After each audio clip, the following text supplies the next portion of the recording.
Lindenwood's 95% sold, River Green 88% sold, Springleaf 94% sold. Are buyers in a FOMO mode? Hi everybody, my name is William from Own This Property and welcome back to the channel. It's been a while since my last video because it was a really hectic July and August. I was very depleted, but now I'm fully recharged and back, and I think that this will be an opportune time to take stock of what has happened over the past few months and also share with you what to expect as we enter the final quarter of 2025. In this video, I'll be sharing with you all the latest information I have about 6 launches that will be happening in 2025, as well as share with you where the market is heading and what are some of the top properties to look out for in 2026. This is the ultimate guide to new launches 4th quarter update. Back in June, when I did my 2nd quarter update, these are some of the launches that have launched back then. And till today, you can see that the sales have actually progressed. You can see that some of the kind of like bad properties back then, like Bloomsbury Residences, it has now sold 61% to date. So I think there's a few reasons why the sales has been pretty strong. Ultimately, buyers are attracted by the price. And the average price of $2,491 per square feet for an RCR harmonized project is considered pretty value. And you also have the URA master plan announcements that benefited the Dover, Medway and Middle Circle areas. If you want to find out where are some of the opportunities that the URA master plan would benefit, do check out the video link above. And since June, we have another 11 launches to date. From this table, overall, you can see that the sales has been pretty brisk and strong. Lindenwood's 95% sold, River Green 88% sold, Springleaf 94% sold. Are buyers in a FOMO mode? Lindenwood's was 95% sold at launch, and it boils down to the price because at $2,460 per square feet pre-harmonized for an RCR project with MRT and a mini mall, you probably can't even find something like this in the resale market today. Then Upper House 54% sold on launch, and sales is still going strong. Now it's about 66% sold to date. There was so much doom and gloom about the CCR back then, and yet they can achieve results averaging at about $3,294 per square feet. Then we had the River Valley launches. River Green sold 88% and Promenade Peak did pretty well, selling 54%. Why is the CCR doing better than expected? Well, the developers are changing their CCR strategy. So gone are the days whereby you have ultra luxurious, super big floor plate CCR properties that are kind of unattainable to buyers today, since these are the foreigners that used to buy these properties. Today, developers are making units much more sensible in terms of the price as well as the size. Therefore, it is now attainable to even the Singaporean buyers. I've talked extensively about CCR and how the market is evolving and why I think it now presents one of the best reward to risk ratios that we've seen over the past decade. Do check out my video that I link above, which is the ultimate guide to River Valley properties. But the standout performer this year, I think, has to go to Springleaf Residences, selling 94%. This is almost a mega development, averaging at about $2,175 per square feet. To all my YouTube viewers who actually reach out to me, watch my YouTube for my extensive analysis, and actually took action based on my recommendations, thank you so much for your trust and support. Each and every one of your affirmation really goes a long way in keeping me motivated to create more value content for you guys. And with 20 new launches to date, there are still about 6 launches left this year, some of which are also my top ranked properties in my ultimate guide to new launches. So first up, we have Skye at Holland. This is at Holland Village. This will be the last CCR project to launch this year, and previews are starting around the 26th of September. This is followed by Faber Residence at West Coast. This is in the OCR. And then we have Penrith at Queenstown, which is the RCR. These are both previewing around the 3rd of October. And then around middle of October, we will have the highly anticipated Zyon Grand at Havelock MRT. And maybe also the Sand, which is at the Upper Bukit Timah area. Lastly, there's still an EC on the list, which is Jalan Loyang Besar. I don't know whether they can make it by 2025, but it might just squeeze in this year. So in this video, I'll be sharing with you what I like and don't like about all of these properties, as well as share with you the latest information, including some floor plans and site plans of these new launches coming up this year. But wait, there's more, because in the first half of 2026, we'll also see about 6 to 7 new launches that have been from the previous cycle of government land sales. So do watch till the end of the video, where I'll be revealing a sneak peek about what I think the prices are going to be and also my ranking for these properties. Here's a quick recap of how I will be assessing all of these properties, sharing with you what I like and don't like based on 4 key factors, which is quality, location, upside potential, and exit strategy. And eventually, this will form a ranking from D being the worst to S being the best. Now, if you like my full list of my ultimate guide to new launches 2025 edition, do click the Google form link below and I'll be happy to send the PDF to you. First up, we have Skye at Holland, which is at Holland Village, and this will be previewing after Hungry Ghost Festival, kind of the reason why there aren't any launches today. This will also be the last CCR new launch this year. Previews are expected to start on the 26th of September. We have some perspective shared by the developer, and immediately you can see that the premium units, these are probably your north-facing units, will be overlooking some amazing unblocked landed views. And it's kind of like an odd-shaped land plot, so it remains to be seen whether the facilities, you will get your full lap pool as well as your tennis court. Whereas the south-facing views, you do get some pocket unblocked views, but you will also be blocked by some of the HDBs across the road. One thing I really like is the unit mix, and how we actually determine that is to look at the competition next to us, which is One Holland Village. Now, One Holland Village TOP this year, and you can see that for Skye's layout, the smallest unit is the 2-bedroom, 1-bath, and the small units only account for about 55% of the development. However, for One Holland Village, there are actually 1-bedrooms, and 70% of the developments are the smaller units. So most importantly, we want the development to be suitable for own stay, organic demand. And I think that over here, immediately you can see Skye has a lot more 3-bedroom units, and they also have 4 and 5-bedroom units that will be key demand properties in the Holland Village area. Some draft floor plans are also out, and this is probably the layouts that you expect from the seasoned developers such as CapitaLand and UOL. Compared to One Holland Village, which is pre-harmonized, Skye at Holland, they have a 2+ study, and although on paper it kind of looks a little bit small, but it definitely packs a lot more usable space. Not only is it dumbbell, you can also fit a study, but it also have an enclosable kitchen space tucked away. Versus if you take a look on the right, which is One Holland Village, firstly you have a huge balcony, whereas Skye, you can see that the balcony is a bit more sensible, and also for One Holland Village, you don't have an enclosable kitchen over here. So full marks across the board. I think price-wise, just assuming $3,100 per square feet, the quantum of Skye can be lower than the resale One Holland Village, which again makes it a very safe entry price. And the same story applies here for the 3-bedroom premium units. For Skye at Holland, we have the 1,076 square feet. And again, on paper, it is smaller than One Holland Village's 1,098 square feet size. But again, this is harmonized. The livability is going to be better. On one hand, you can see that Skye at Holland, you already have a household shelter, and your balcony space is also more sensible.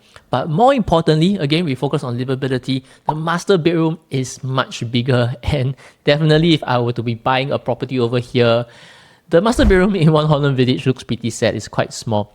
Even when I take a higher PSF of $3,200 per square feet, quantum-wise, this will be cheaper than the resale One Holland Village.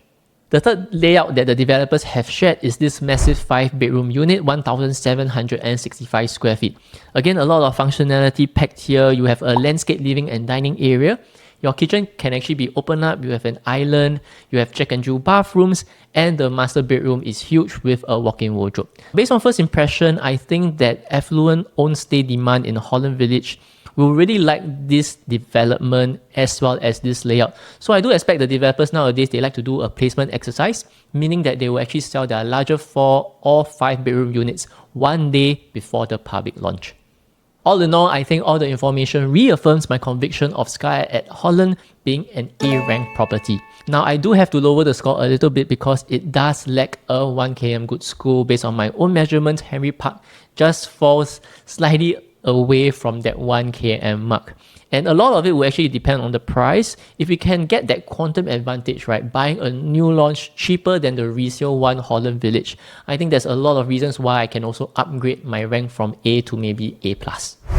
Next will be the last OCR launch this year. This is Faber Residence in District 5, Clementi, and previews are expected to start around the 3rd of October. I do expect this development to also sell really well, and the key reason is because it is 1 km to the very popular Nanhua Primary School. And if you take a look at the map over here, yes, there are some upcoming Jurong Regional Line stations, but I don't think they are really walkable, so I won't factor that in as well. But on deeper look, this project has two things that I really like. The first is how it is clearly positioned to be an own stay development. The smallest unit is the 2-bedroom, 646 square feet, and it only accounts for 20% of the unit mix. So 80% actually goes to a larger 3, 4, and even the 5 bedrooms. Now for Clementi upgraders or Westside HDB upgraders, sometimes they don't want to be living in your Park Clematis cluster or your Clermont cluster whereby you have very, very dense and you are looking at other HDBs. So this area, the Faber Walk area, is actually a much more lower density area, and you also have some decent views. So definitely there will be a pool of buyers that actually prefer this over those higher density developments. Now the key message that I'm hearing from the developer is affordability. So based on my estimates of $2,200 per square feet, you can see my rough quantum over here, a 2-bedroom less than 1.5 mil, 3 bedrooms, there is a compact size, less than 1.8 mil, the larger ones 2.5 mil. All this pricing is very sensible even when we compare it to the resale properties in the area. The second reason why I really like this is the exit strategy. It is very strong. No MRT can make money? The answer is yes. Well, at least for this area. What I've done is to actually look at some of the resale properties over here. You have Whistler Grand, Twinview, Park Riviera, and the annualized gains are really strong, all above 4% per annum. And all these factors, I think, gives me the confidence why Faber Residence would do very well and has a strong exit strategy. Hence, the school, the resale performance, as well as the clear exit strategy gives me a lot of confidence, and I actually upgraded the ranking to B+, based on my price estimate of about $2,200 per square feet. So if prices were to come in within range or maybe even better, then it definitely warrants an upgrade to A rank as well. But wait, there's more, because just like Springleaf Residence, a lot of the Guko Land projects, they actually reward some of their current owners as well as ex-owners of Guko Land or Hong Leong properties. So you might actually qualify for the priority booking, which happens one day before the public booking. If you're not sure whether you actually do fall into that priority booking criteria, do reach out to me on WhatsApp and I'll be happy to check for you. Next, we have Penrith in the RCR, and this is definitely one of the most hotly anticipated new launches this year, developed by Hong Leong, Guko Land, and Intrepid. Queenstown MRT is within 5 minutes walking distance, and previews are expected to start on the 3rd of October. If you take a look at the picture over here, the actual site sits between Skyview at Dawson as well as Queenstown Primary School. North-facing units, you can actually overlook Queenstown Baptist Church. You enjoy great views all the way to the Dempsey and Singapore Botanic Gardens. So expect the developer to actually look a premium for these north-facing units. South-facing, not much to shout about. You'll just be looking at the HDBs across the road. And if you take a look at the size range over here, it's pretty standard, which is a good thing. I particularly like that the 2 bedrooms, they are not too small, at least over 600 square feet. The 3 bedrooms at 786 square feet, this probably reminds me of Springleaf's 3-bedroom dumbbell compact layout, which might not be for everyone, but everything else like the 1066 square feet 3-bedroom or even the 4-bedroom sizes, they do look ideal. The surrounding HDBs are definitely the reason why I rank Penrith very highly, because this $1 million HDBs would be our natural exit strategy in the future. And it has already benefited all the resale properties in the area. If you take a look at the chart over here, you can see that Stirling, Queens, Commonwealth and Margaretville, they all have pretty good annualized returns. With Stirling being one of the best performing new launches, you can see that they have actually achieved 4.44% annualized gains over the years. All in all, many positives for Penrith, and while I am a little bit concerned about some of the blocks with the view being blocked by HDBs or maybe a very close block-to-block distance, but I think overall it's still fine because Commonwealth Towers has the same issue, but it has performed very well. Schools, there's no good schools within 1 km, but that has never been the reason why Queenstown does well anyway. So I'll be watching kind of the price gap that Penrith is to the resale. Now, Sterling residences have already hit $2,681 per square feet, and Commonwealth Towers have already hit $2,536 per square feet. If Penrith launches at an average of about $2,700 to $2,800 per square feet, it definitely reaffirms my S rank. Next is another hotly anticipated new launch. This is Zyon Grand, which is at Havelock MRT. This will be the third new launch in the River Valley area after the very successful River Green and Promenade Peak. Developed by CDL and Mitsui Fudosan, this is kind of like an integrated development because you have direct connection to Havelock MRT. A recap of what has happened in the River Valley area so far. Robertson Opus, which is a 999-year development of Robertson Walk, is now 46% sold at $3,358 per square feet. Then we have Promenade Peak, which is 57% sold at $2,965 per square feet. And River Green, 89% sold at $3,130 per square feet. So with all the stellar performance that I see over here, I think there's very little reason for Zyon Grand to price cheaper than Promenade Peak. So they will probably at least average at about $2,900 per square feet, even though they got the land the cheapest. Some renderings and perspective are also out. There will be two 62-story residential blocks housing 706 units. And if you take a look at the picture on the right, you can see there's a slightly shorter 36-story block. Now that will be housing our service apartments. There's also going to be a supermarket, restaurants, and a childcare center. Views-wise, if you remember for Promenade Peak, your north-facing units will get unblocked views once you exceed 35 stories thereabouts. For Zyon Grand, this is the other direction, so south-facing units will get unblocked views, and if you go to the 40+ stories, you will also get to see the sea. If we zoom into the rough site plan over here, the bottom right residential block, you can see that the north-facing units, you will still get some nice unblocked views. As long as you get about 35 stories and above, you will then overlook Tribeca and Mirage Tower.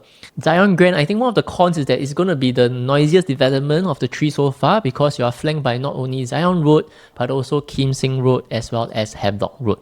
But being the largest land plot over here, I would expect it to have the best facilities, so minimally I hope there will be a full-size lap pool and hopefully a tennis court. If you haven't already done so, do check out some of the videos that I've done. I left the link above and also down in the description below where I compare Promenade Peak and River Green as well as walk the ground of the River Valley area.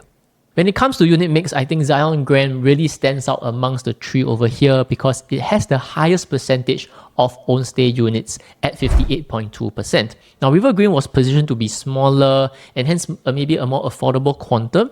Promenade Peak was positioning itself to be the larger premium kind of product, and hence the quantum is even higher than River Green for some units. Now, Zyon Grand is kind of like the in-between. They have positioned themselves to be in the middle of these two properties, especially for their 3-bedroom units. So I think that the sweet spot to buy in Zyon Grand is definitely the 3-bedroom units for about 813 square feet to 1070 square feet. It fills the gap of the two small River Green and the overly large premium units at Promenade Peak. And just a thought exercise over here, the official floor plans are not out yet, but hey, Zyon Grand is developed by CDL, so I actually took Ori's floor plans to compare over here, and actually their site plans kind of look really similar. So over here, I'll be comparing the 1033 square feet layout at Promenade Peak and taking the 30th floor for example. Now Promenade Peak, this stack 12, do you see the gun, right? This is what I call the gun, and that has resulted in a lot of wasted corridor space and some inefficiencies. It is also facing direct west, so you do expect to get the west sun over here for this unit at Promenade Peak. So what I'm trying to show over here is that as long as CDL does something that has been tried and tested, right, something like Ori, they don't reinvent the wheel, then this layout, assuming it's about 1023 square feet, even if I use a higher estimated PSF of $3,000 per square feet, the quantum efficiency and livable space would immediately win Promenade Peak. One thing that I'm still not sure about is how the service apartments will actually affect the resale performance of these properties next time. Now, SA2 is a new concept, but I think these are seasoned developers, right? They probably know what they're doing. One reference I can take note of is Reserve Residences, whereby they actually use the service apartments to kind of blend it very nicely to the landscaping, the facilities, and there's also still clear separation between the condo facilities as well as the service apartment facilities. So in conclusion, Zyon Grand ticks all the boxes that we want for a new launch, and I keep my S rank for it.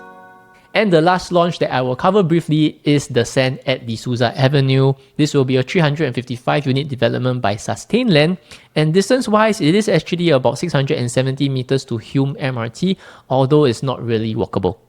The only info I have right now is the unit mix, and while clearly you can't build an investment focused development in this area, right? But I still think that the proportion of larger unit own stay can be a little bit higher.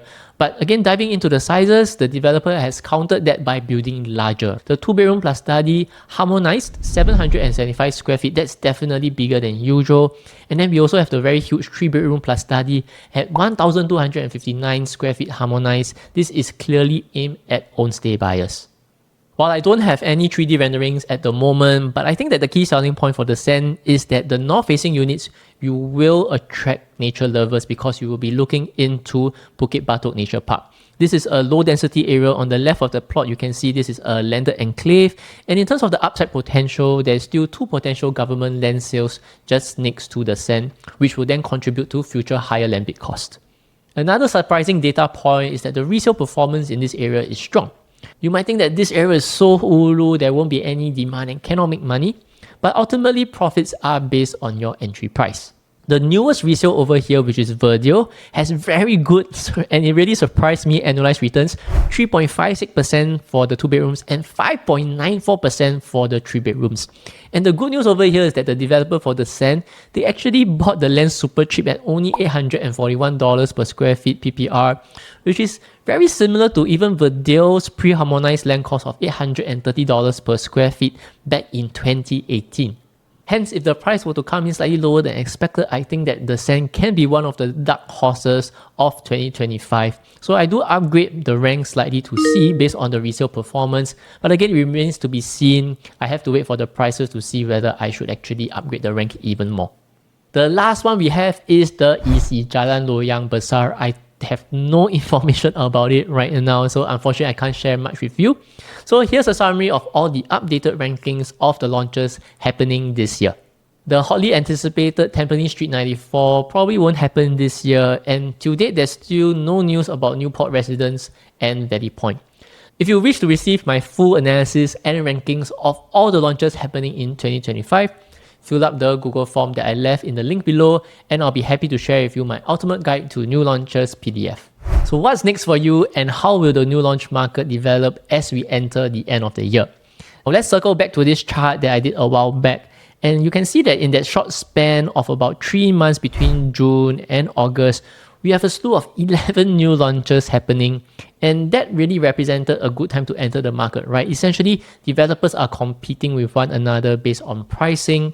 Take Springleaf for example, right? You have a development that is 94% sold on launch day, and yet the developer only increased price very little on the actual launch day. If we go back to the past, like let's say 2018 or even 2020, 2021, developers were actually increasing prices significantly on launch day, and people were still buying. And the reason is because developers today, they understand that it's future competition. If they were to increase price too aggressively, they might not actually sell units down the road. So we are not in that FOMO stage yet, and I think that the pricing from the developer is still pretty sensible. And the reason for that, I think it can be shown in this chart. Now you see that unsold inventory over here. Unsold inventory represents excess supply that after the developer launch has not been bought. So this is excess supply that is not soaked up by the current demand. And naturally, not all projects will be 100% sold on launch day. It does take time for them to sell. So don't get me wrong, developers are not selling super cheap today, but they are also not selling expensive at all. And their pricing strategy is also not as aggressive as compared to the past. If you take a look at the chart, from 2020 to 2021, unsold inventory declined very, very quickly. That's when prices are rising rapidly, developers are pricing aggressively. Case in point, Pasir Ris 8, the developers can increase prices 8 to 10% on the launch date.